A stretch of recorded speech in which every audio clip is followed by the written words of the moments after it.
Hello and welcome to Read the Whole Bible with Trenda Jones. I'm Trenda and this is day 91. Let's read and may the Lord add a blessing to the reading of His Word. Today we begin in Leviticus chapter 25. We resume reading at verse 23. The land is not to be permanently sold because it is mine, and you are only aliens and temporary residents on my land. You are to allow the redemption of any land you occupy. If your brother becomes destitute and sells part of his property, his nearest relative may come and redeem what his brother has sold. If a man has no family redeemer, but he prospers and obtains enough to redeem his land, he may calculate the years since its sale, repay the balance to the man he sold it to, and return to his property. But if he cannot obtain enough to repay him, what he sold will remain in the possession of its purchaser until the year of Jubilee. It is to be released at the Jubilee so that he may return to his property. If a man sells a residence in a walled city, his right of redemption will last until a year has passed after its sale. His right of redemption will last a year. If it is not redeemed by the end of a full year, then the house in the walled city is permanently transferred to its purchaser throughout his generations. It is not to be released on the Jubilee, but houses in settlements that have no walls around them are to be classified as open fields. The right to redeem such houses stays in effect, and they are to be released at the Jubilee. Concerning the Levitical cities, the Levites always have the right to redeem houses in the cities they possess. Whatever property one of the Levites can redeem, a house sold in a city they possess, is to be released at the Jubilee, because the houses in the Levitical cities are their possession among the Israelites. The open pasture land around their cities may not be sold, for it is their permanent possession. If your brother becomes destitute and cannot sustain himself among you, you are to support him as an alien or temporary resident so that he can continue to live among you. Do not profit or take interest from him, but fear your God and let your brother live among you. You are not to lend him your silver with interest or sell him your food for profit. I am the Lord your God who brought you out of the land of Egypt to give you the land of Canaan and to be your God. If your brother among you becomes destitute and sells himself to you, you must not force him to do slave labor. Let him stay with you as a hired worker or temporary resident. He may work for you until the year of Jubilee. Then he and his children are to be released from you, and he may return to his clan and his ancestral property. They are not to be sold as slaves, because they are my servants that I brought out of the land of Egypt. You are not to rule over them harshly, but fear your God. Your male and female slaves are to be from the nations around you. You may purchase male and female slaves. You may also purchase them from the aliens residing with you, or from their families living among you, those born in your land. These may become your property. You may leave them to your sons after you to inherit as property. You can make them slaves for life, but concerning your brothers, the Israelites, you must not rule over one another harshly. If an alien or temporary resident living among you prospers, but your brother living near him becomes destitute and sells himself to the alien living among you, or to a member of the resident alien's clan, he has the right of redemption after he has been sold. One of his brothers may redeem him. His uncle or cousin may redeem him, or any of his close relatives from his clan may redeem him. If he prospers, he may redeem himself. The one who purchased him is to calculate the time from the year he sold himself to him until the year of Jubilee. The price of his sale will be determined by the number of years. It will be set for him like the daily wages of a hired worker. If many years are still left, he must pay his redemption price in proportion to them based on his purchase price. If only a few years remain until the year of Jubilee, he will calculate and pay the price of his redemption in proportion to his remaining years. He will stay with him like a man hired year by year. A resident alien is not to rule over him harshly in your sight. If he is not redeemed in any of these ways, he and his children are to be released at the year of Jubilee. For the Israelites are my servants. They are my servants that I brought out of the land of Egypt. I am the Lord your God. Proverbs 22. A good name is to be chosen over great wealth. Favor is better than silver and gold. Rich and poor have this in common: the Lord makes them all. A sensible person sees danger and takes cover, but the inexperienced keep going and are punished. Humility, the fear of the Lord, results in wealth, honor, and life. There are thorns and snares on the way of the crooked. The one who guards himself stays far from them. Start a youth out on his way. Even when he grows old, he will not depart from it. The rich rule over the poor, and the borrower is a slave to the lender. The one who sows injustice will reap disaster, and the rod of his fury will be destroyed. A generous person will be blessed, for he shares his food with the poor. Drive out a mocker, and conflict goes too. Then quarreling and dishonor will cease. The one who loves a pure heart and gracious lips, the king is his friend. The Lord's eyes keep watch over knowledge, but he overthrows the words of the treacherous. The slacker says, "There's a lion outside. I'll be killed in the public square." The mouth of the forbidden woman is a deep pit. A man cursed by the Lord will fall into it. Foolishness is bound to the heart of a youth. A rod of discipline will separate it from him. Oppressing the poor to enrich oneself and giving to the rich, both lead only to poverty. Words of the wise. Listen closely, pay attention to the words of the wise, and apply your mind to my knowledge. For it is pleasing if you keep them within you, and if they are constantly on your lips. I have instructed you today, even you, so that your confidence may be in the Lord. Haven't I written for you 30 sayings about counsel and knowledge, in order to teach you true and reliable words, so that you may give a dependable report to those who sent you? Don't rob a poor person because he is poor, and don't crush the oppressed at the city gate, for the Lord will champion their cause and will plunder those who plunder them. Don't make friends with an angry person, and don't be a companion of a hot-tempered one, or you will learn his ways and entangle yourself in a snare. Don't be one of those who enter arguments, who put up security for loans.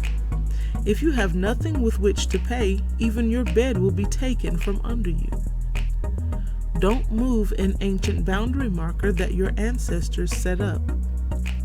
Do you see a person skilled in his work? He will stand in the presence of kings. He will not stand in the presence of the unknown. Proverbs 23. When you sit down to dine with a ruler, consider carefully what is before you, and put a knife to your throat if you have a big appetite. Don't desire his choice food, for that food is deceptive. Don't wear yourself out to get rich, because you know better. Stop.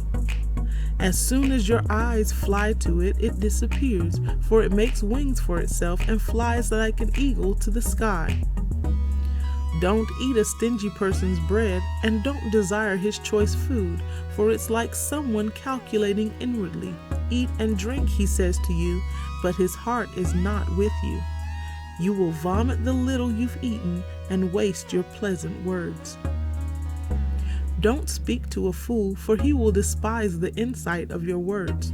Don't move an ancient boundary marker, and don't encroach on the fields of the fatherless, for their Redeemer is strong, and he will champion their cause against you. Apply yourself to discipline and listen to the words of knowledge. Don't withhold discipline from a youth. If you punish him with a rod, he will not die. Punish him with a rod, and you will rescue his life from Sheol. My son, if your heart is wise, my heart will indeed rejoice. My innermost being will celebrate when your lips say what is right. Don't let your heart envy sinners. Instead, always fear the Lord, for then you will have a future and your hope will not be dashed. Listen, my son, and be wise. Keep your mind on the right course. Don't associate with those who drink too much wine or with those who gorge themselves on meat. For the drunkard and the glutton will become poor, and grogginess will clothe them in rags. Listen to your father who gave you life, and don't despise your mother when she is old. Buy and do not sell truth, wisdom, instruction, and understanding. The father of a righteous son will rejoice greatly, and one who fathers a wise son will delight in him. Let your father and mother have joy, and let her who gave birth to you rejoice. My son, give me your heart, and let your eyes observe my ways.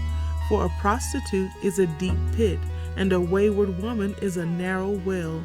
Indeed, she sets an ambush like a robber, and increases the number of unfaithful people. Who has woe?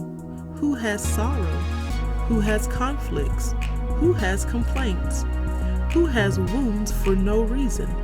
Who has red eyes?